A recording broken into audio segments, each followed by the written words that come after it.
mi relación con la antropología viene de que me inicié en el mundo, en un inicio de la música tradicional. Y mi zona, que es la zona de transición entre Asturias y Galicia, es una zona que tenía, bueno, pues como unos repertorios de canto, unas formas de vida y demás que conservaban los modelos tradicionales, ¿no? Entonces, desde muy pequeño, y a través de otro amigo que era mayor y que ya hacía trabajo de campo, mi hermano y yo, con una grabadora que teníamos por aquel entonces, tenía yo 14 años, mi hermano 15, empezamos a hacer grabaciones de canto, sobre todo a las mujeres que cantaban canciones tradicionales y a los hombres que tocaban la gaita, ¿no? Que se ha dividido también, hay esa división de géneros de forma tradicional. Entonces ahí vienen un poco los inicios, ¿no? Es decir, partimos de ahí y es donde me llama la atención el buscar algo a través del testimonio, buscar y hacer el análisis de lo que las demás me cuentan. Soy músico desde pequeño, vengo de una familia donde también había relación con esa música desde una posición absolutamente popular, no académica. Me interesaba, ¿no?, todo ese campo en torno a la música, pero me interesaba también todo ese campo en torno a las formas de vida, a todas las formas de cohesión social. También partía de un ambiente militante, en mi caso anarquista, ¿no? Entonces, no es que la música fuese el único elemento regidor de mis sentimientos y motores de búsqueda en aquel momento, sino que había otros elementos más que me llevaban, ¿no?, a meterme dentro del campo de las ciencias sociales. En un principio estudié historia y después el problema que vi es que la historia de alguna manera, y sobre todo en alguien como yo que estaba enfocado a lo contemporáneo y al mundo actual, no me daba las herramientas suficientes, o yo consideré que no me daba las herramientas suficientes, ni metodológicas ni finalmente de respuesta, para abordar lo que yo quería, y ahí fue donde decidí especializarme en la antropología. Después hice el máster de investigación en la Universidad de Oviedo, que es antropología, sociología e historia. Y a partir de ahí ya me metí en el fantasmagórico y fatídico mundo del doctorado también. Fue donde ya me metía de pleno a la investigación, en paralelo a otras investigaciones que iba haciendo en cosas extraacadémicas, ¿no? Es decir, siempre tuve un pie dentro de la academia y otro fuera, ¿no? Nunca llegué a esa función que hace la academia absoluta. La investigación de doctorado está relacionada con la representación pública y privada de las masculinidades a través también de la construcción del deseo sexual.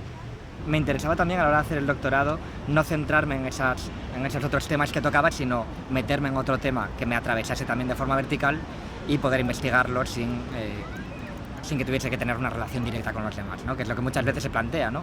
Todo tiene que ir unido, y realmente no lo considero así.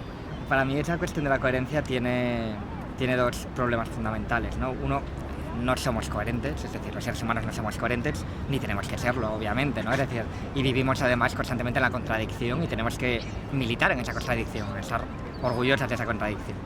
Y después, además, considero que esa idea de la coherencia, tanto en todos los ámbitos y sobre todo en el universitario, está ligada a una cuestión de la productividad, ¿no? Es decir, es una visión neoliberal de la productividad, y cuanto más coherente seas, más vas a producir en una línea. Es decir, la idea es una taylorización, ¿no?, de la productividad del conocimiento académico.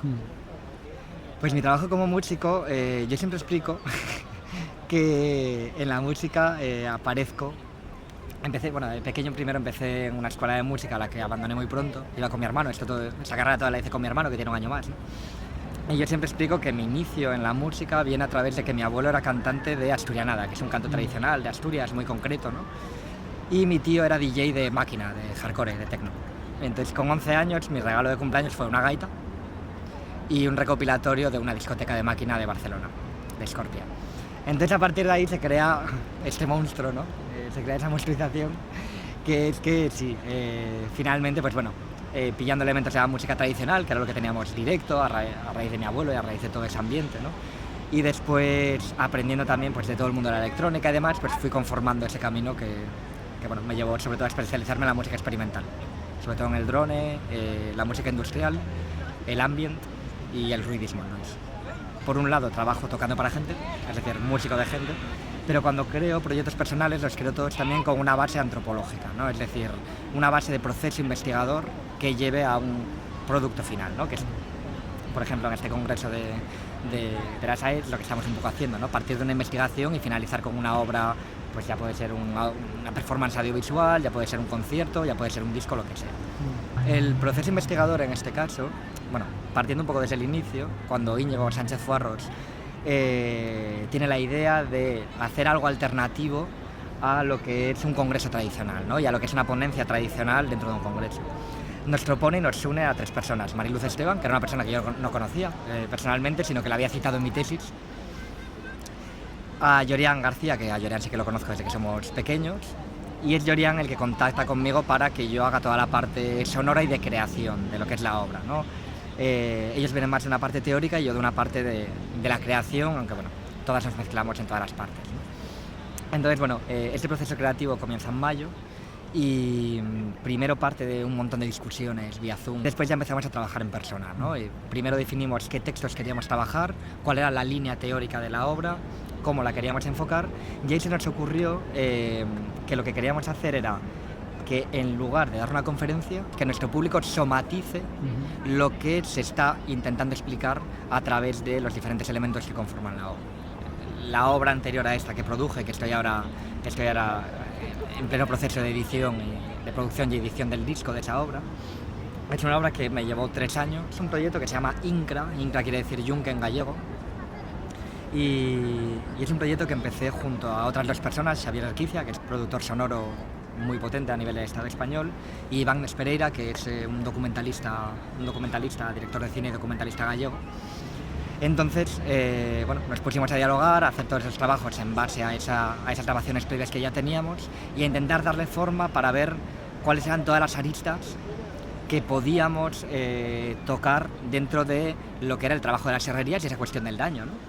Lo que me obsesionaba en ese sentido era que, por ejemplo, toda esa cuestión relacionada con la sordera venía de unos sonidos determinados, ¿no? ¿Qué sonidos son? ¿Cómo se producen? ¿Cómo se llega a esa exposición, a esos sonidos, ¿no? Y entonces ahí fue donde decidí hacer una investigación en torno a los sonidos dentro de la fragua. Comencé esa investigación, esa grabación de los sonidos, de los movimientos, de los descansos, de todo. Y después me pareció que se quedaba muy limitado, ¿no? Entonces también decidí hacer como toda la parte de grabación del ambiente, del espacio, esas grabaciones de campo de cómo continuaba la vida de esas personas después de salir del trabajo. Entonces, bueno, me interesó mucho ver un poco cómo se producían esas dicotomías, cómo eso afectaba y atravesaba esos cuerpos, y después también volver a reentrevistar al final de todo ese trabajo a esas personas y ya comprender todo su discurso o intentar comprender todas esas aristas que en un principio, por falta de información, de conocimiento y de todo, se me escapaban. Me parece un temazo esta cuestión, ¿no? Que está trabajando ya mucha gente y que a mí me atraviesa en mi campo de trabajo y a los demás se atraviesa. Entiendo también, ¿no? Y ya se está debatiendo mucho, ¿no? Pero es la cuestión del extractivismo a la hora de hacer todo ese trabajo de campo, ¿no? A la hora de hacer todas esas etnografías y tener esta relación constante con estas personas, ¿no? Para mí ese trabajo es un trabajo de ida y vuelta, ¿no? Es decir, si tú me das, yo te doy, ¿no? Y además tiene que ser algo que no sea pensado, ¿no? Sino que tiene que ser una forma de relación y de conexión directa, ¿no? Este debate se dio mucho aquí en Galicia, ¿no? Y tanto en Galicia como en Asturias, ¿no? De gente que iba, sacaba información a señoras que le cantaban música tradicional y después se iban, nunca más volvían, ¿no? Y la semana siguiente volvían otros y volvían otros y volvían otros, ¿no? Y al final las señoras dijeron, bueno, pues vamos a cobrar 20 euros cada vez que venga alguien. Les cobramos 20 euros y entonces la gente llegaba y decía, oye, venía a preguntar, sí, bueno, son 20 euros. O sea, pero me vas a cobrar por esto que es patrimonio de todos, ¿no? Claro, realmente esa gente, la gente que estaba haciendo esas escenografías de esa manera, no se estaba planteando que estaba teniendo una visión absolutamente extractivista y capitalista de esta producción académica, ¿no? Entonces, para mí, lo fundamental, o lo que yo considero fundamental, es que en cuanto que estas personas me están dando todo su tiempo y todo su conocimiento, yo tengo que crear. No es mi obligación, no es una obligación, pero sí que creo de alguna manera, estando todo ese tiempo, una forma de relación y de vínculo que también es una relación bidireccional y que además me permite aprender mucho más, ¿no? Es decir, cuando genero un vínculo con esa persona me permite aprender mucho más porque me permite llegar mucho más profundo a ello, ¿no? Y bueno, y a esas personas también, pues, de alguna manera, pues tú también les das. Yéndonos ya a la parte de producción sonora y de producción de lo que podemos llamar, entre comillas, arte sonoro. Esa parte de arte sonoro a mí me parece tan importante a nivel antropológico como la propia entrevista, ¿no? Es decir, cómo después yo como artista me atraviesa toda esa información y yo la reproduzco e intento hacer a las demás que asuman todo esto. Entonces, sí, este trabajo es un trabajo audiovisual, con grabación durante 3 años de campo, con una producción muy fuerte que fue becada por varias entidades, ¿no? Y finalmente tenemos un producto que es un directo de AV, un documental corto y un disco. Y eso, por ejemplo, a nivel práctico muchas veces no sería considerado un material antropológico, ¿no? Es decir, o habría el debate de si estamos considerando eso un material antropológico o, sobre todo, preguntarnos si eso se puede colocar al mismo nivel que una publicación en una revista de impacto o que un libro. Claro, en mi opinión, absolutamente, ¿no? Debería de serlo. Entiendo que el grueso de la academia hasta ahora solo se maneja también en esos términos, ¿no? Y eso también crea de alguna forma un privilegio que lo que busca es impedir que otros formatos también entren, ¿no? Porque obligaría también a repensar las metodologías, las epistemologías, las formas de publicación y, sobre todo, obligaría a romper con la visión productivista que tiene el sistema de la NECA, por ejemplo, en España, o todo este sistema de publicaciones, de puntuaciones y de todo esto, ¿no? Obligaría a repensarlo de nuevo, es decir, habría que hacer otra cosa. En el momento en que hagamos otra cosa ya, pues estamos hablando de disolver la academia, estamos hablando de disolver las ciencias tal y como las entendemos, de disolver la antropología, la historia o las etnografías, ¿no?